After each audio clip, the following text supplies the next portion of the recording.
വന്നത് കുറച്ച് movies updates ആണ്. അപ്പോൾ ഏതെല്ലാമാണെന്ന് നമുക്ക് ഈ വീഡിയോയിലൂടെ നോക്കാം. നമ്മുടെ രൺവീർ കപൂർ നായകനായി വരുന്ന സിനിമയാണ് രാമായണം എന്ന സിനിമ. ഈ സിനിമയുടെ രണ്ടാം ഭാഗത്തിൻ്റെ ഷൂട്ടിംഗ് വൈകുന്നു എന്നുള്ള വാർത്തയാണ് പുറത്തു വരുന്നത്. എന്നാലും സിനിമയുടെ ആദ്യ ഭാഗത്തിൻ്റെ ഷൂട്ടിംഗ് എല്ലാം പൂർത്തിയായി കഴിഞ്ഞിരിക്കുന്നു. എന്നാലും ആദ്യ ഭാഗം അടുത്ത വർഷമാണ് റിലീസ് ചെയ്യുന്നത്. രണ്ടാം ഭാഗത്തിൻ്റെ ഷൂട്ടിംഗ് വൈകുന്നു എന്നുള്ളതാണ് കേൾക്കുന്നത്. എന്തായാലും ഈ സിനിമയ്ക്ക് നല്ല പ്രതീക്ഷ ഉണ്ടെന്ന് പറയാം. അതുപോലെ തന്നെ നമ്മുടെ പ്രഭാസ് നായകനായിരുന്ന സിനിമയാണ് രാജാസാബ് എന്ന സിനിമ. ഈ സിനിമ ജനുവരി 9 റിലീസ് ചെയ്യുന്നത്. ഇതൊരു ഹൊറർ കോമഡി ഒരു സിനിമയാണ്. ഒരു സിനിമയുടെ VFX എല്ലാം ഭയങ്കര ശോകമായിട്ടാണ് തോന്നിയത് സിനിമയുടെ ട്രെയിലറിൽ. എന്തായാലും സിനിമ എങ്ങനെ വരുന്നത് നമുക്ക് കണ്ടു വരുന്നത് അറിയാം. എന്തായാലും നമ്മുടെ മമ്മൂക്കയുടെ കളങ്കാവൽ എന്ന സിനിമയുടെ OTT റിലീസ് ഡേറ്റ് പുറത്തു വന്നിട്ടുണ്ട്. എന്തായാലും ജനുവരിയിലായിരിക്കും സിനിമ റിലീസ് ചെയ്യുന്നതാണ് കേൾക്കുന്നത്. സിനിമ സോണി ലൈവിലൂടെ ആയിരിക്കും സിനിമ റിലീസ് ചെയ്യുന്നത്.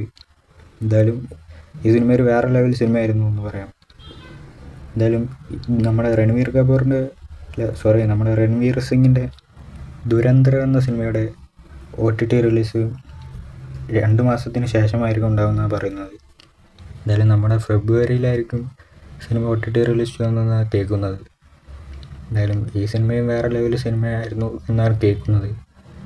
ഞാൻ കണ്ടിട്ടില്ല. എന്തായാലും ഈ സിനിമയും നല്ല പ്രതീക്ഷയുള്ള ഒരു സിനിമയാണ് എന്ന് പറയാം.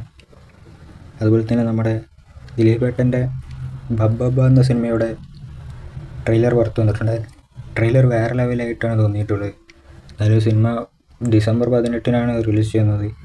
ഈ സിനിമയ്ക്ക് വലിയൊരു ഹൈപ്പാണ് ഉള്ളതെന്ന് പറയാം.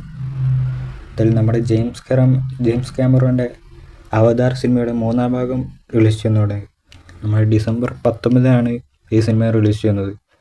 ഈ സിനിമയും നല്ലൊരു പ്രതീക്ഷയുള്ള ഒരു സിനിമയാണ്. എന്തായാലും അതുപോലെ തന്നെ നമ്മുടെ രൺവീർ കപൂറിൻ്റെ മറ്റൊരു സിനിമയാണ് ലവ് ആൻഡ് വാർ എന്ന സിനിമ. ഈ സിനിമയിൽ ഷൂട്ടിംഗ് ഇപ്പോൾ നടന്നുകൊണ്ടിരിക്കുകയാണ്. എന്നാൽ ഈ സിനിമ ഒരു അടുത്ത വർഷമായിരിക്കും റിലീസ് ചെയ്യുന്നതാണ് കേൾക്കുന്നത്. അടുത്ത വർഷമാകുമ്പോൾ രൺവീർ കപൂറിൻ്റെ 2 സിനിമകൾ വരാനുള്ള ചാൻസ് ഉണ്ടെന്ന് പറയാം.